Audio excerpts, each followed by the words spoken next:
Shall I restart it?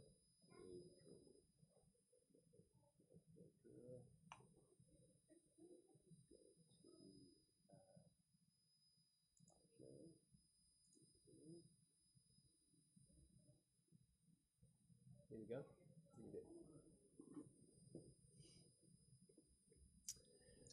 Good morning, Shelbyville Church. I pray today that God will have a message for you. The young people, the youth, and I have been studying from the book Prophets and Kings. And we have been covering a lot of the history of Israel. And the last few weeks we've been studying about the captivity of Israel in Babylon.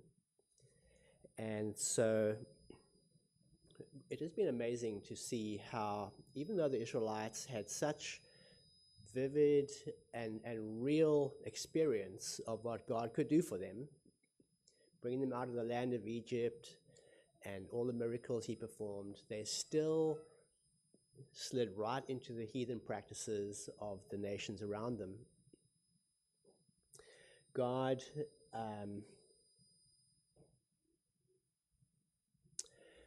made it very clear that he would not brook any competition.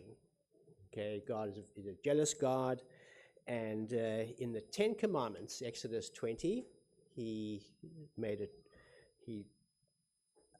told the children of Israel, starting with the first commandment, I am the Lord your God who brought you out of Egypt, out of the land of slavery. You shall have no other gods before me.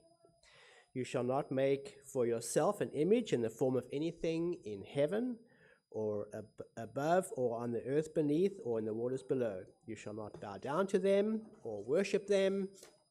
For I, the Lord your God, am a jealous God, punishing the children for the sins of the parents to the third and fourth generation of those who hate me, but showing love to 1,000 generations of those who love me and keep my commandments.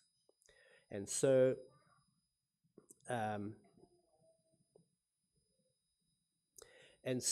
as the children of Israel slid, the same God who had brought Israel out of the land of Egypt allowed them to be taken captive into foreign nations.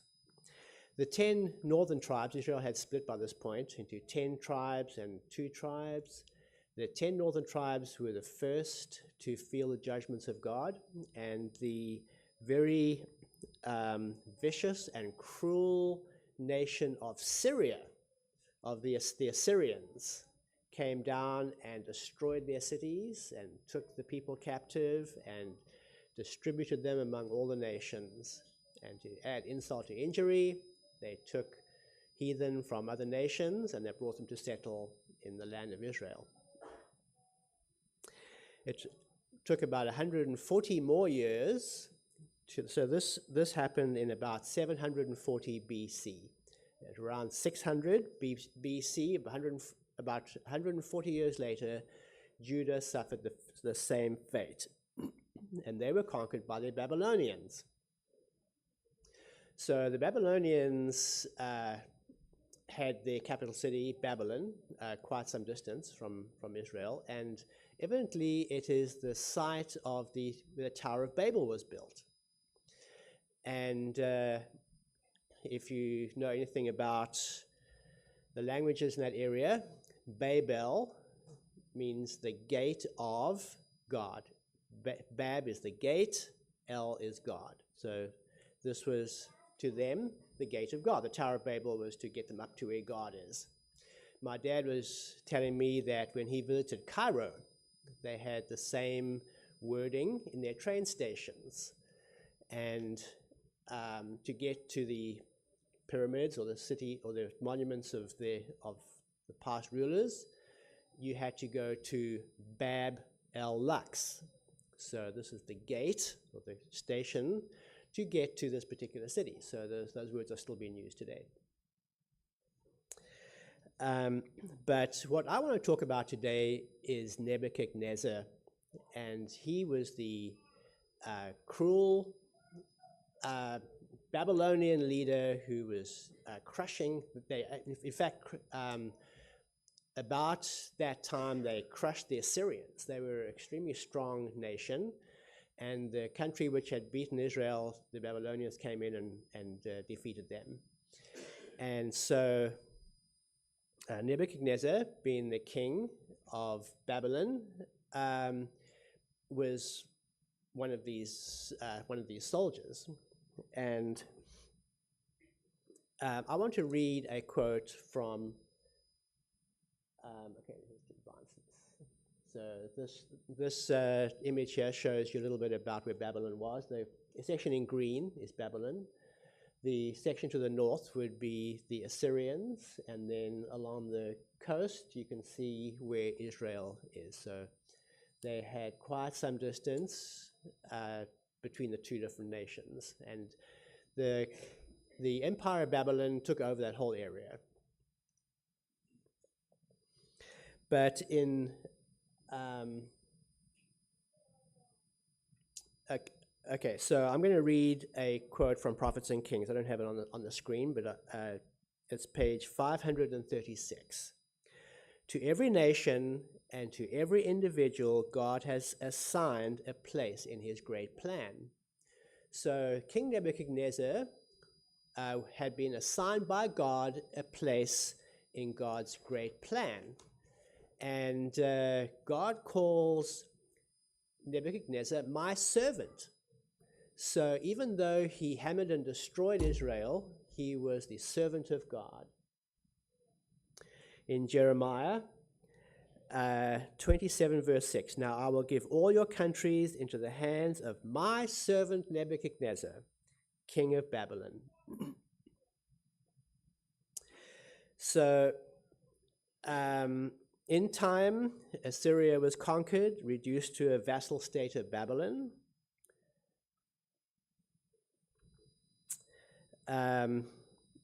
Babylon continued their quest to bring that whole part of the world under their jurisdiction.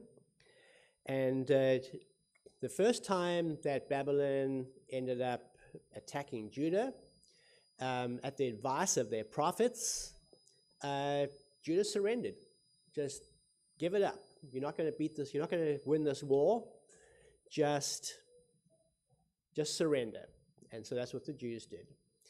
And so Jerusalem was not destroyed. So the Babylonians didn't destroy the people who surrendered, but they went ahead and took as captives quite a large number of the people. But they took royalty, and they took all the skilled workers, the artisans, those who knew how to do stuff. They took them. And the purpose was not to subjugate them, to turn them into slaves, but to help integrate the new society, the nation of Israel, into the Babylonian Empire. So typically when you think of enemies fighting, they will try to subjugate their enemies as much as possible. They'll turn them into slaves, but Nebuchadnezzar wasn't like that. And so to me, that means he was cut from a different mold. He was different. First of all, he was not racist, because if he had been racist, he wouldn't want any intermingling with the Babylonians. And also, he had kindness. He showed some mercy on them. So a few years later, Babylon staged another war. This time they attacked Egypt.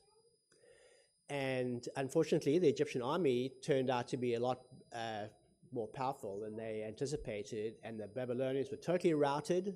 They were defeated, and they ran off. So the puppet king, the Babylonians had set up a puppet king in Israel.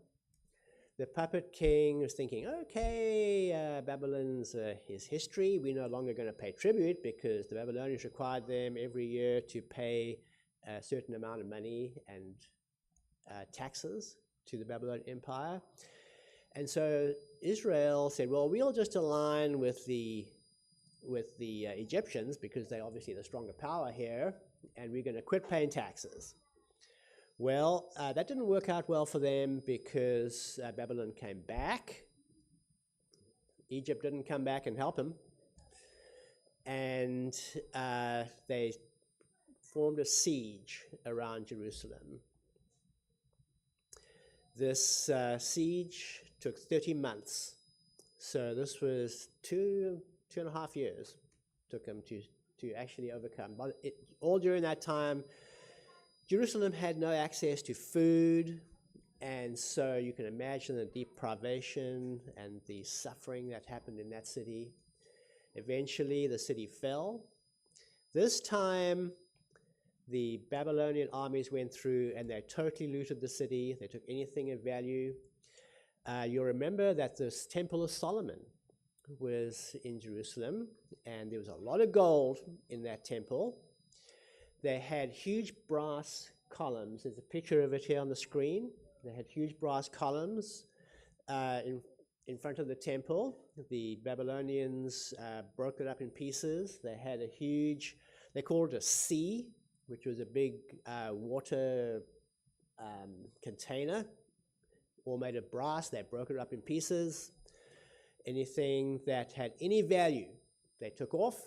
Then they tore the temple down, and they burned the city to the ground. They burned all the surrounding cities in the surrounding area to the ground too, and so Israel was totally crushed.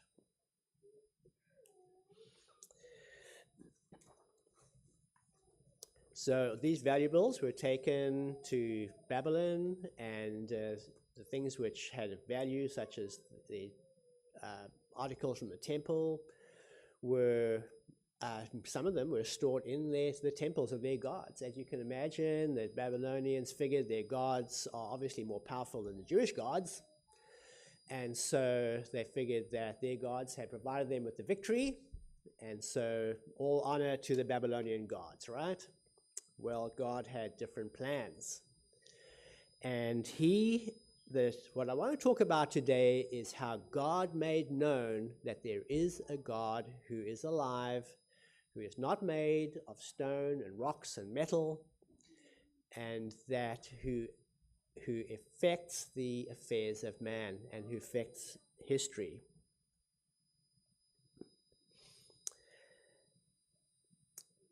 So among the captives taken in the first conquest was Daniel and his 3 friends. So these men were very different from most people you'll find today, most people you'll find back there. These people had a very strong identity with the God of heaven. And without Shadrach, Meshach, and Abednego, and Daniel, the whole story of Nebuchadnezzar's conversion may have been very different because God used them to make his will known in that foreign country, in that heathen country. In the book Education, there's a quote which I want to share with you, which has been ingrained into my being from far back, almost as I can remember. It's very revealing about what kind of character God expects out of you and I.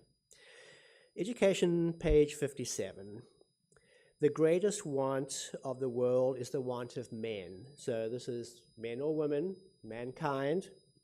Men who will not be bought or sold, that is, who do not take bribes, who will not give bribes. Men who in their inmost souls are true and honest. Men who do not fear to call sin by its right name. Men whose conscience is as true to duty as the needle to the pole. Men who will stand for the right though the heavens fall. That, I think, is a great description of these 4 men. They would stand for the right though the heavens fall. If you all ever seen a compass, you can shake it up, you can turn it upside down, you can spin it, you can totally mess it up, and you just hold it out there and that needle just swings straight back to north. That is the way it should be with our own moral compass. No matter what life throws at us, no matter what influence our friends may have, we should all just gravitate back to what we know is true and what is right. God started out by giving Nebuchadnezzar a dream. And the interesting thing about this dream he had is that it really worried him, but he could not remember what it was.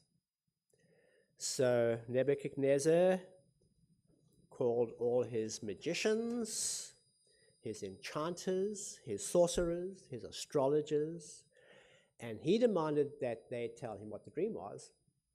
First of all, what it was, and then what it meant. Of course, they were totally horrified at the thought that you're asking something which we can't produce. And so the king became extremely angry. It says he became so angry that he decreed that all his wise men in Babylon should be put to death. Well, evidently Daniel wasn't there with them. He got the message when the executor came to pick him up. And he said, whoa, hold on a little bit. May I speak to the king? So Daniel went and spoke to the king. He said, will you please give me some time? I would like to, pray about this and see if God has an answer for you.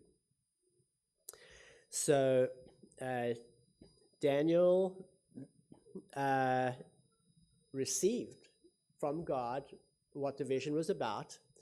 And so he came back the next day to speak with King Nebuchadnezzar. In Daniel 2:27, he starts out by assigning all the responsibility and all the glory to God. He doesn't say, I figured out what your dream is, I did this, I did that. He said, no wise man, enchanter, magician, or diviner can explain to the king the mystery he has asked about, but there is a God in heaven. So this is possibly the first time that God had been revealed to Nebuchadnezzar. Daniel said, there is a God in heaven who reveals mysteries.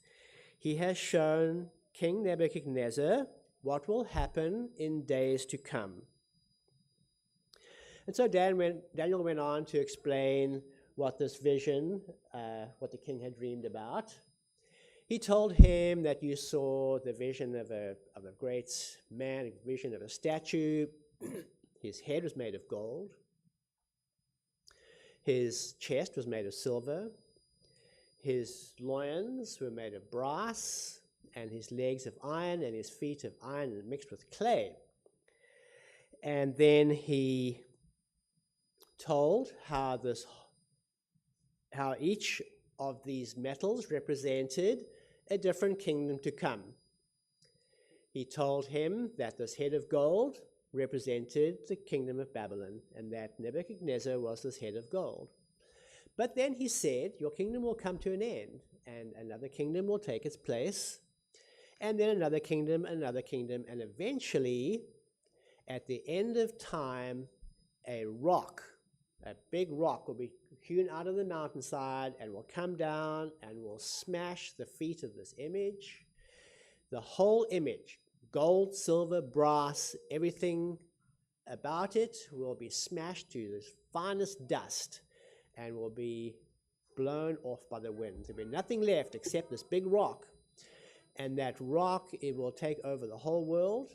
And that was to represent the kingdom of God, who would come in and take over the whole world. This offers us great hope, because we can look forward to that day when all of Earth's history will be just blown away in the dust of time, and that we will live with God forever in his kingdom, which will last forever.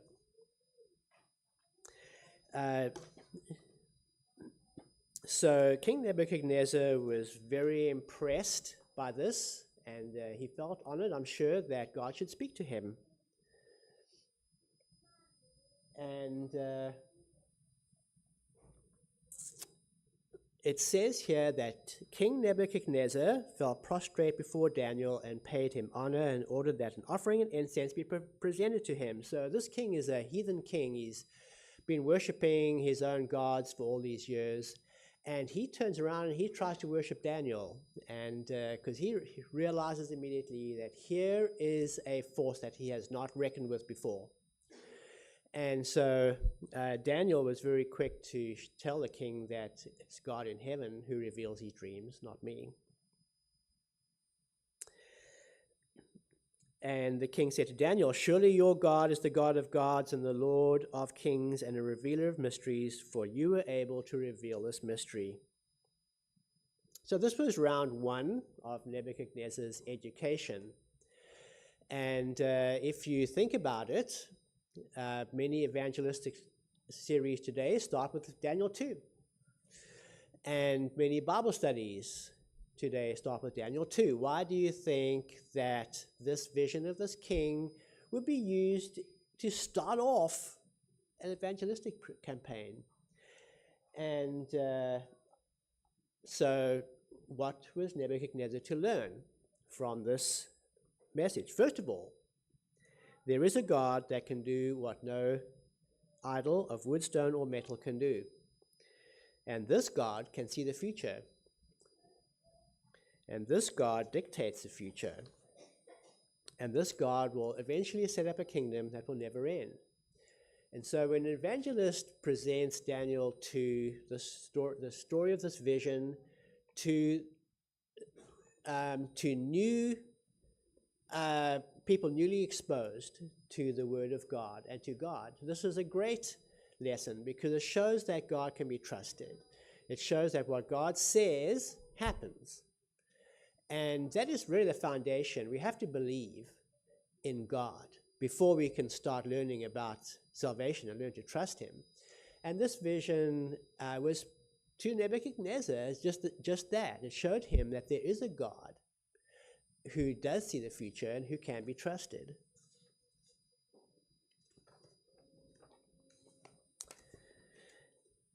In time, Nebuchadnezzar's pride, obviously he was the monarch in that region, and everybody bowed and scraped to him. What he said was law. Nebuchadnezzar started to forget about this vision he had had, and he resumed worship of his old idols. His advisors fueled his ambition, obviously trying to get on his good side, and they suggested that Nebuchadnezzar build an image like he had seen in his dream, so that all the people in his kingdom could see this head of gold. Nebuchadnezzar is thinking, well, it shouldn't be a head of gold. My kingdom should last forever. And so he said, make this image entirely of gold and make it huge. So this image turned out to be about 90 feet tall. So think about the ceiling of this church being about 20 foot, multiply that by 4, and you have got the height of Nebuchadnezzar's image. This was a huge image, and gold was very plentiful in Babylon. They had beaten a lot of nations. They had gathered anything of value, particularly gold, and brought it into Babylon. So this great image was set up, and a summons was sent out to every province in the empire. So if you remember how the empire spread through that whole part of the world, messengers were sent out. All your leaders and all your important men need to come and show allegiance to this image, and allegiance to, in effect, Nebuchadnezzar. So Nebuchadnezzar set up his big image of gold. All the people were to gather around. When the music played, people were to kneel down and worship the image, in effect, worshiping Nebuchadnezzar. But there were three men who did not bow down. They stood tall when the rest of the people bowed down. You remember the quote I wrote from education: the greatest want of the world is the want of men, men who will not be bought or sold, men who in their inmost souls are true and honest, men who do not fear to call sin by its right name, men whose conscience is as true to duty as a needle to the pole, men who will stand for the right though the heavens fall, even though threatened with instant death in a fiery furnace. These three men were willing to give up their lives rather than to bring dishonor to God. And that's something that we can take to heart. Are we willing to give up our lives rather than compromise? Sometimes it's so easy to compromise. These three men could have said, "Oh man, my sandal shoelace is loose. I need to bow down and tie my shoelace," right when the music played. They could have bowed the other direction. They could have done a lot of things to make it look like they were obeying the king and yet still keeping their allegiance with God. But no, they knew that they would be a witness for God. Sometimes when our friends or somebody tries to coerce us into doing something we know is wrong, we can make excuses and we can try to compromise, or we can say, well, it doesn't really matter. But the fact is that God has a purpose for you that is a witness. You are going to be a witness for him. These men could not be a witness for God if they would bend down and tie their shoes at a convenient moment. And so God has placed a responsibility on us, not only for stand what is true, but to be a witness to those about us that we will stand for the right though the heavens fall. Well, Nebuchadnezzar threw out a challenge to these Hebrew men. He said, who is that God that shall deliver you out of my hands? He threw out a challenge to God. He said to God, who are you? Who are you to defy me? I am Nebuchadnezzar, king of this whole nation. These three young Hebrew men did not flinch. They said that we will not bow down to you or your image. Even though we die, we will not. And so Nebuchadnezzar again became extremely angry, and the furnace was made 7 times hotter. The three men were thrown into the furnace. As these men were thrown into the furnace, Nebuchadnezzar was watching to see them shrivel up and burn and end up as ash. But he was surprised. He saw not 3 men, but 4. 4 men walking around unharmed. The ropes burned off of them, walking around free and unharmed in that furnace. He was pretty shaken by seeing that. This is obviously a God acting here who has told Nebuchadnezzar there is a God who can defy you. Not only that, but this God is not bound by the laws of nature.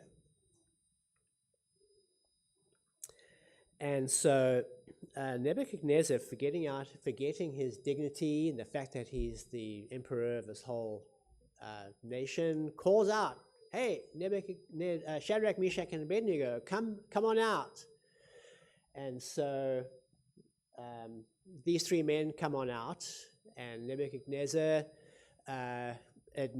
he recognizes that this God of these 3 men does exist, and that he is able to do things which cannot be done otherwise. He said, "Praise be to the God of Shadrach, Meshach, and Abednego, who has sent his angel and rescued his servants.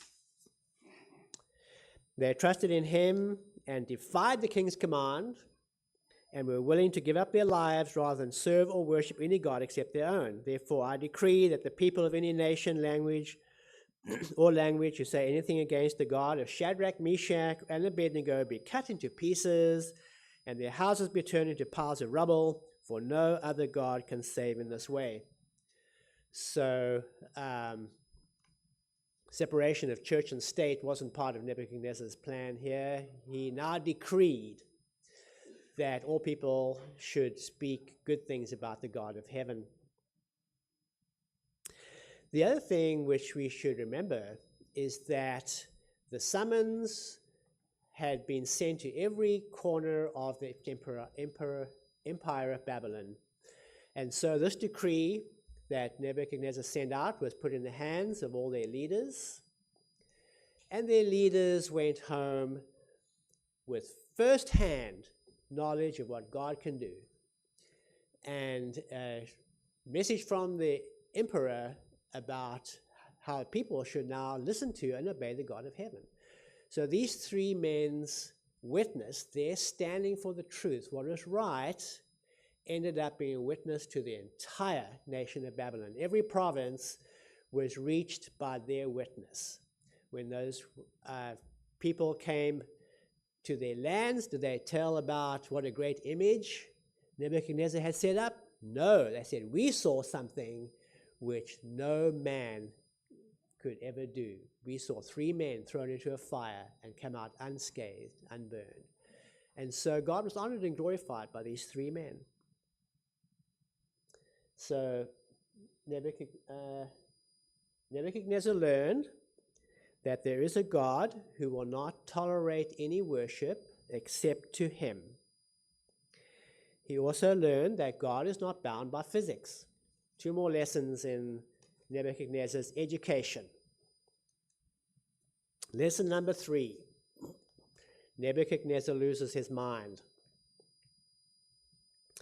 So Daniel 4 is where we find this story. And this story has an important message for us. But there's something unique about Daniel 4. Can any of you tell me what is unique about Daniel 4? There's something about Daniel 4 which really stands out. You guys know the story of Nebuchadnezzar losing his sanity? Silence. 7 years that was in there. He lost his sanity for 7 years. But the thing which stands out is that Daniel 4 is the only chapter in the whole Bible that was not written by a Jew. It was not written by... Yeah, Nebuchadnezzar wrote it. Daniel 4 is Nebuchadnezzar's personal testimony. And it is the only chapter in the Bible not written by a Jew. So Nebuchadnezzar told about how he was contented and prosperous, and he was resting at home. He's on his bed, probably just relaxing, having a good time at home, when he saw a vision that he said terrified him.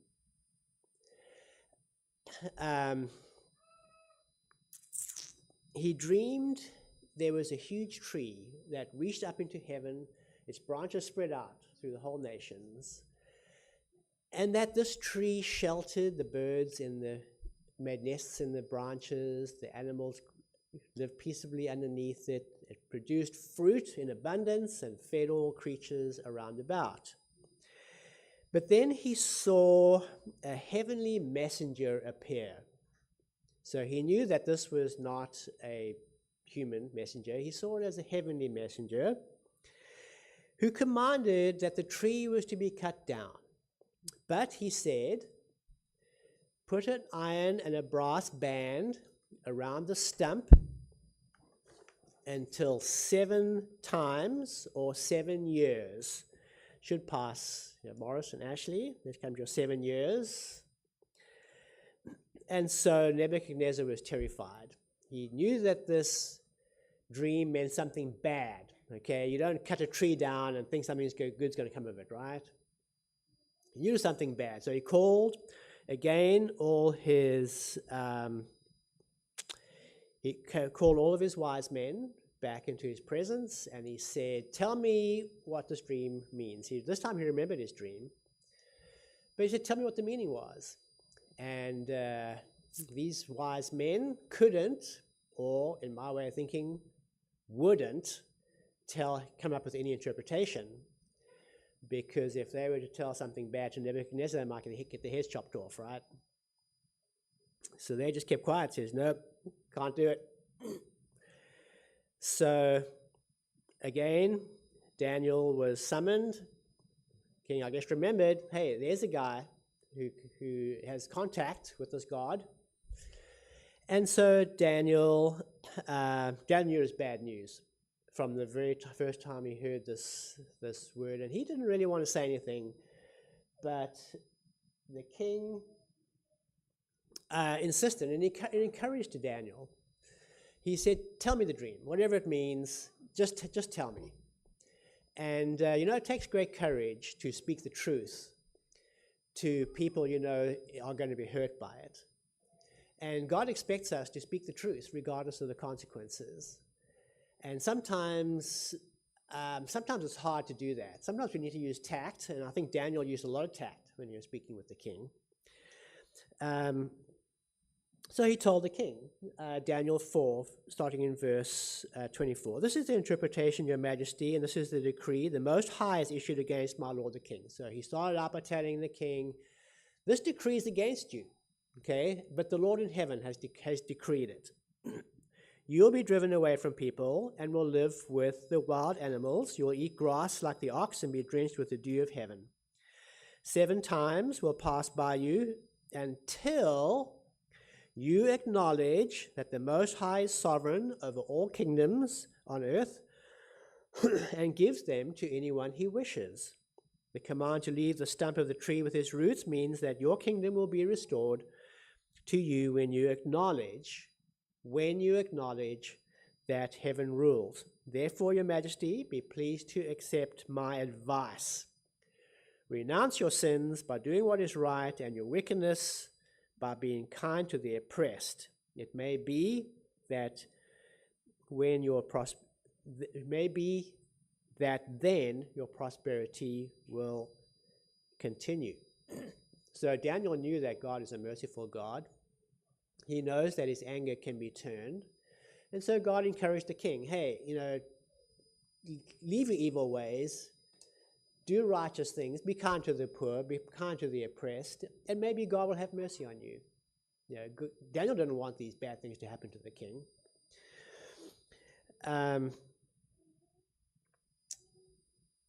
Okay.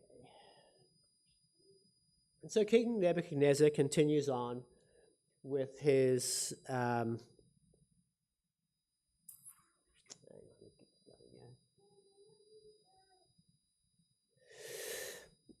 he continued with his testimony. All this happened to King Nebuchadnezzar, and he says 12 months later, as I was walking on the roof of the royal palace in Babylon. So King Nebuchadnezzar was looking out over his kingdom. It was a vast, Beth was pointing out that Babylon was the size of Chicago, we were saying. It was a massive place. A lot of very beautiful things in that city. The 7 wonders of the world include Babylon. The 7 wonders of the ancient world include Babylon. The hanging gardens of Babylon were extremely beautiful. People who have wrote about it said it seemed like the gardens were hanging as if suspended in the air. I don't know how they did that, but that's what Babylon looked like. Very, very beautiful city. And Nebuchadnezzar was proud of it, and justifiably proud of it.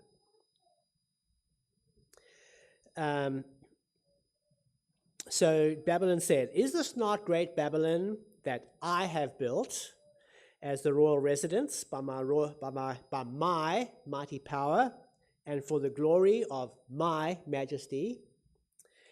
Even as the words were on his lips, a voice came from heaven.